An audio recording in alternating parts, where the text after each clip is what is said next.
Отгоре ще ви свалам, а не сега една запечалка. Той на други ще. Добре, не представи си го, бе, човек. Защо трябва дрехи да цапаш? Да, я ще си първо без страница да не си влача. Няма обаче. Да, снимаш ли? Добре, не може да си го представиш. Добре, ти я гледаш, мериш я, влизаш сама, мотаеш се. Така, чудиш и се.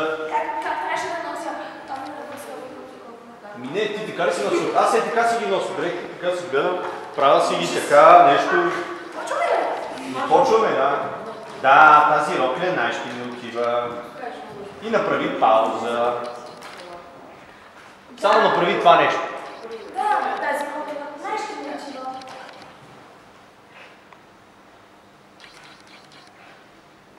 Но моля ти се, остави ме тази нощ сама, че трябва да оправя безбойните кръвето.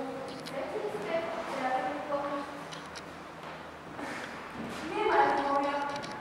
Вече не ми всичко. Пония за ръка я доведи до дойка. Чакай, що бързаш? Няма да бързате. Вижте, Рени, тези реплики, те са написани, нали? Обаче това не значи, че трябва да бъдат казвани веднага.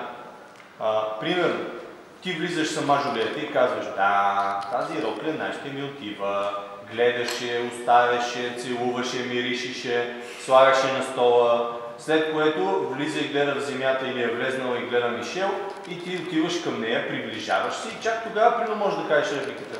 Но мила, моля ти се, остави ме тази нощ сама, че трябва да отправя безброй молитви към небето. Нали? И майката Рени влиза и казва сериозно, високо, заети ли сте, трябва ли ви помощ?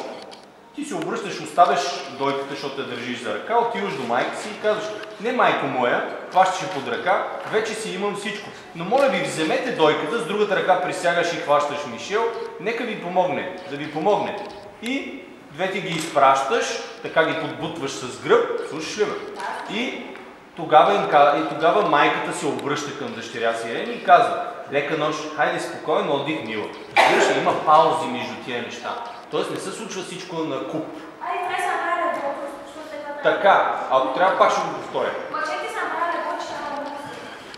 Да го повторя ли от начало цялото? Искате ли? Слушайте сега, докато седите там. Слушай. Значи, Жулиета влиза сама и казва, да, тази рокля най-ще ми отива. Гледа, целува, мирише, окача на един стол, така, след което е влезнала Алекс, отива към нея и казва, но мила, моля да се остави ми тази нощ, че трябва да отправя аз безброй молитви към небето. Така, и в този момент, много е важно, Рени, в този момент, тя като се каже репликите, ти да влезеш и да кажеш, а заети ли сте, трябва ли ви помощ? И тогава ти оставяш дойката, ама вие не ме слушате и затова няма да направите тези неща. Ма трябва да слушаш внимателно.